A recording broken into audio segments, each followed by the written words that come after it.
예, 할렐루야 샬롬 인사합니다. 할렐루야 샬롬 샬롬 샬롬 샬롬 샬롬. 하나님 사랑합니다. 여러분 주 안에서 사랑합니다. 예, 오늘은 잠언 25편 1절에서 28절까지 우리의 신앙은 과연 온전한 신앙인가 맞춤 신앙인가 하는 제목으로 우리 함께 은혜를 나눕니다. 상황과 때에 항상 우리는 맞게 살아야 됩니다. 때로는 어떤 사람 자신이 옳다고 생각해서 상황과 때를 무시할 때가 있죠. 자신은 진리라고 생각하므로 더욱더 용감해지고 더욱 열정을 낼 때가 있습니다. 그런데 상황과 때가 맞지 않음으로 인해 그 진리는 아름다운 열매를 맺지 못하고 오히려 많은 사람에게 상처만 남길 때가 있죠. 내가 주장하는 진리가 상황과 때에 맞는지 늘 살펴볼 줄 알아야 되겠습니다. 경우에 합당한 말은 아로새긴 음쟁반의 금사관이라 오늘 11절에 그렇게 말씀하고 있죠.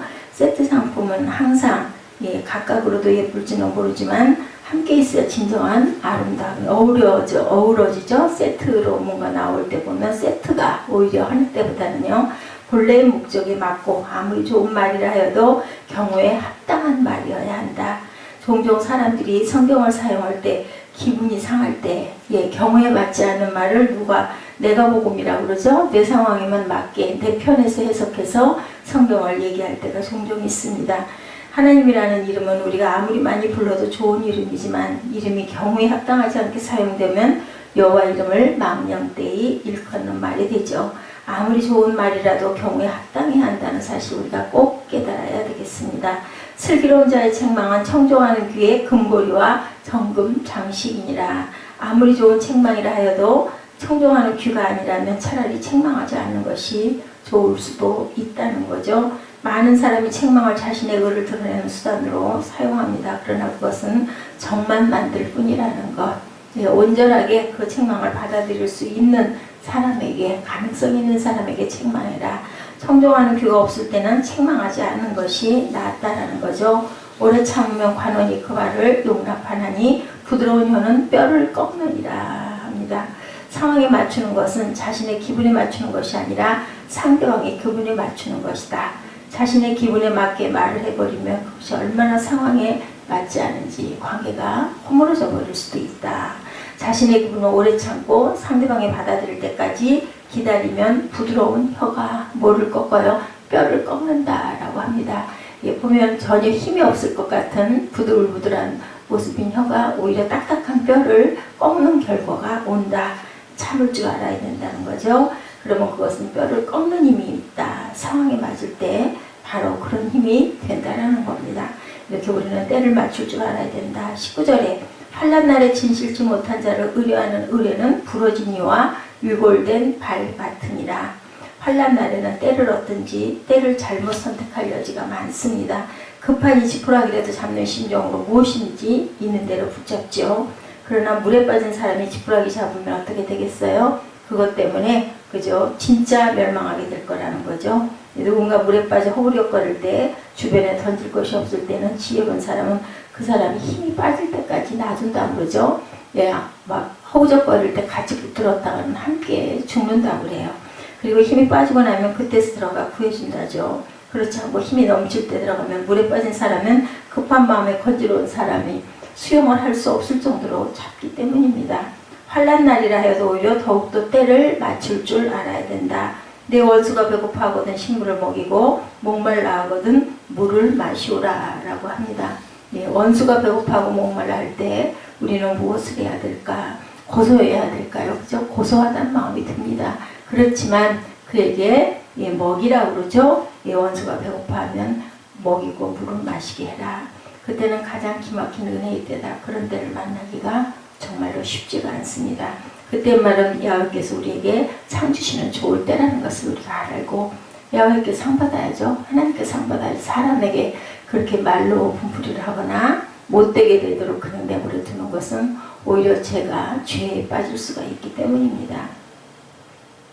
꿀을 많이 먹는 것이 좋지 못하고 자기 영예를 구하는 것은 헛되다라고 이렇게 말씀하죠. 27절에 절제가 있어야 된다. 너무 많이 먹어서 배탈 나죠. 그렇기 때문에 절제할 줄 알아야 된다.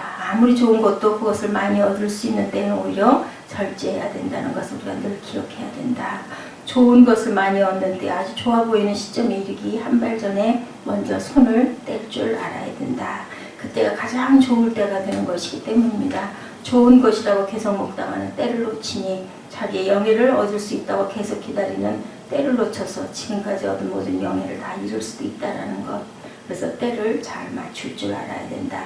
진정한 진리는 맞춤이어야 합니다. 상황과 때를 볼 줄 모르는 사람은 진리를 모르는 사람이니 항상 상황과 때를 맞출 줄 알아야 된다.